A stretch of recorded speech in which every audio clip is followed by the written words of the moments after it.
Eh bien, bienvenue tout le monde. Je suis Patrick Jourdain, ancien président du CNCH, et je suis particulièrement heureux d'être avec vous pour ce flash d'actualité. Alors pourquoi? Parce que d'une part, eh bien, on a la chance d'avoir le professeur Richard Isnard avec nous.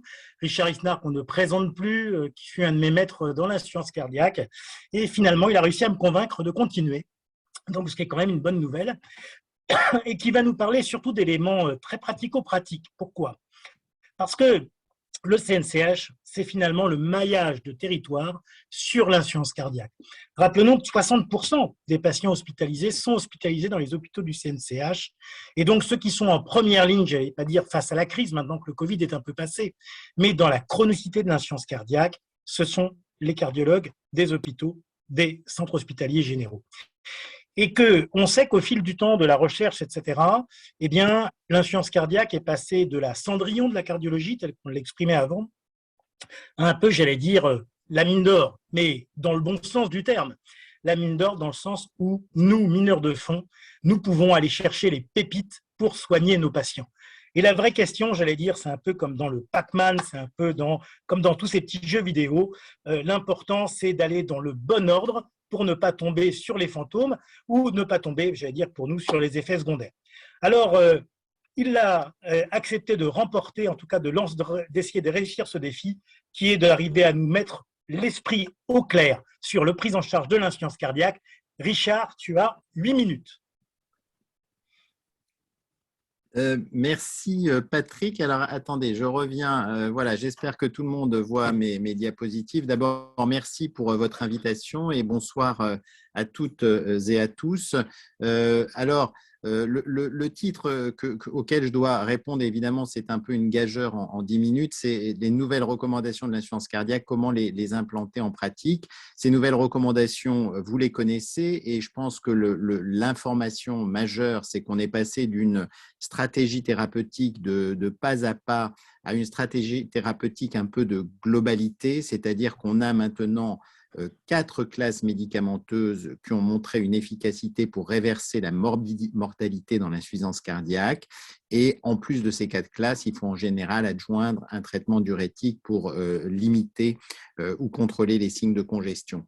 Et donc, tout l'enjeu, c'est de savoir comment on va implanter ces 4 classes médicamenteuses en première ligne. Et c'est un petit peu là-dessus que je vais centrer mon exposé. Alors, il ne faut pas oublier que au-delà, une fois que ces 4 classes sont implantées, bien sûr, il y a quand même des traitements de deuxième ligne et je voulais quand même également, avant de vous dire un peu quelle est ma vision de l'implantation de ces médicaments, dire que des nouvelles thérapeutiques vont émerger prochainement et en particulier ce traitement, le Vericiguat, qui est un traitement qui, lui, par contre, sera un traitement de deuxième ligne qu'on donnera aux patients résistants et qui ont été hospitalisés récemment. Alors, comment implanter ces patients, comment finalement implanter ces recommandations et ces traitements de première ligne? Eh bien, je crois qu'il faut garder, faut savoir raison garder. Et je vous ai bâti 2 scénarios essentiels. Le patient de novo, le patient qui arrive pour la première fois et pour lequel le diagnostic d'insuffisance cardiaque vient d'être porté, soit au cours d'une hospitalisation. Et dans ce cas-là, je crois que l'objectif, après une hospitalisation ou dans le cours d'une hospitalisation, c'est de pouvoir implémenter cette quadrithérapie. On peut commencer dans l'ordre classique, mais évidemment, il faudra très rapidement que les différents traitements soient introduits, quitte à ce qu'ils ne soient pas évidemment donnés aux doses maximales théoriques. Bien sûr, ça ne va pas être possible au cours d'une hospitalisation de titrer les médicaments correctement, mais je crois que c'est important que les patients sortent sous cette quadrithérapie, inhibiteur du SRA, bêta-bloquant, ARMM et bien sûr gliflozine.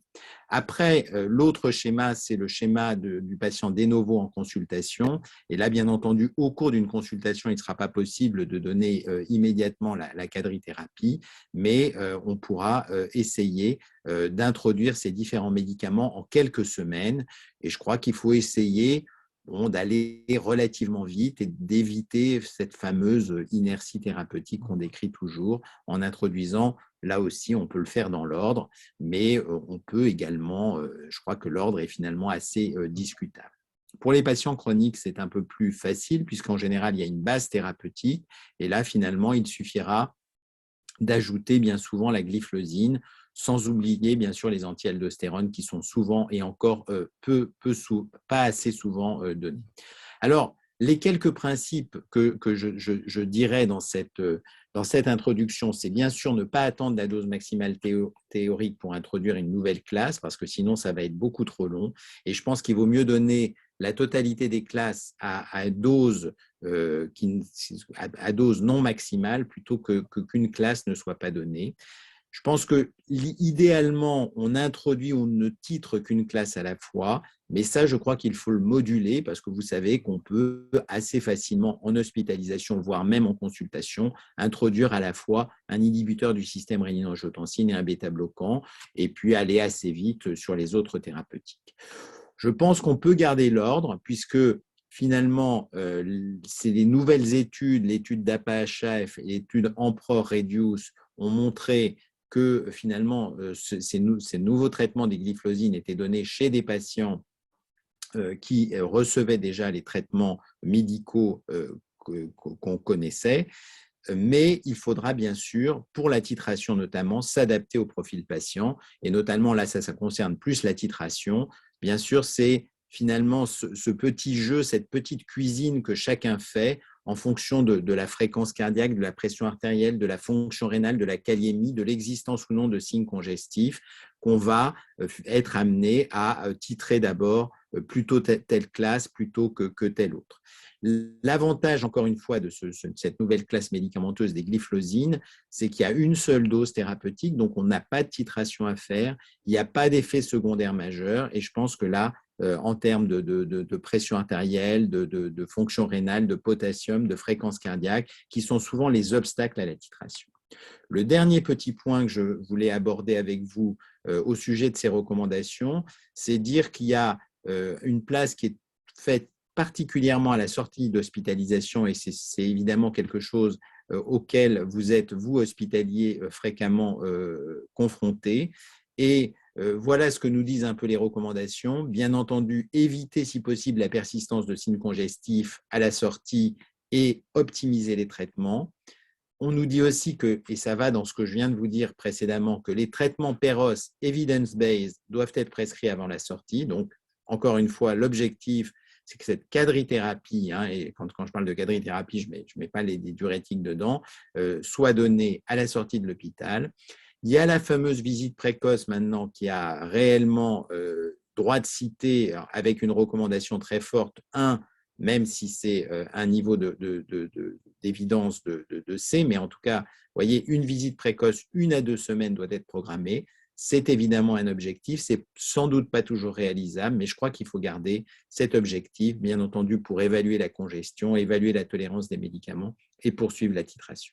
Et le dernier point en sortie d'hospitalisation qui est un petit peu nouveau, vous le savez, c'est le problème de la carence martiale qui doit être dépisté et corrigé avant la sortie avec un bénéfice attendu à 1 an.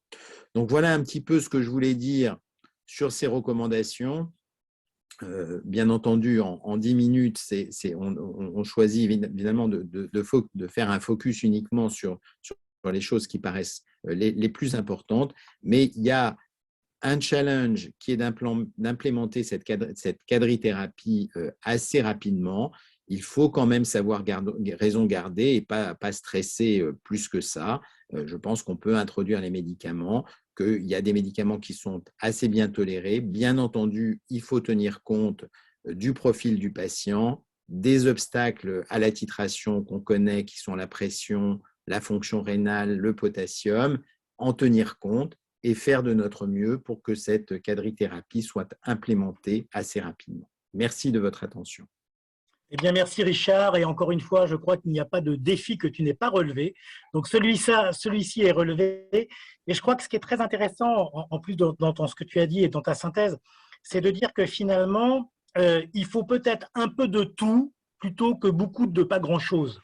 Et je crois que ça, c'est quelque chose que dans nos services, nous pouvons tous mettre en place demain. Et la bonne nouvelle, c'est qu'aujourd'hui, plus de 50 services t'ont écouté. Et si au moins 10% de ces services se disaient « Demain, je vais regarder dans la campagne de certification combien de mes patients sortent avec les cas de traitement et l'absence de congestion », on serait surpris. Et je rappellerai juste un petit chiffre parce que l'épisode du BNP a commencé avec toi, pour dire que si on se souvient bien, un patient qui sort d'hospitalisation, donc qui sort, fait sortir, avec un BNP à plus de 750, à un mois, 50% seront décédés ou réhospitalisés. Donc, pour te paraphraser, l'important, c'est maintenant, et l'important, c'est la richesse dans la diversité. Encore une fois, merci à tous d'être ici. Merci au soutien institutionnel du laboratoire Bayer. Et encore une fois, bravo Richard pour ta synthèse. J'aimerais bien pouvoir en 10 minutes prendre des décisions aussi claires. Merci à tout le monde et à bientôt. Merci. Bonne soirée. Merci.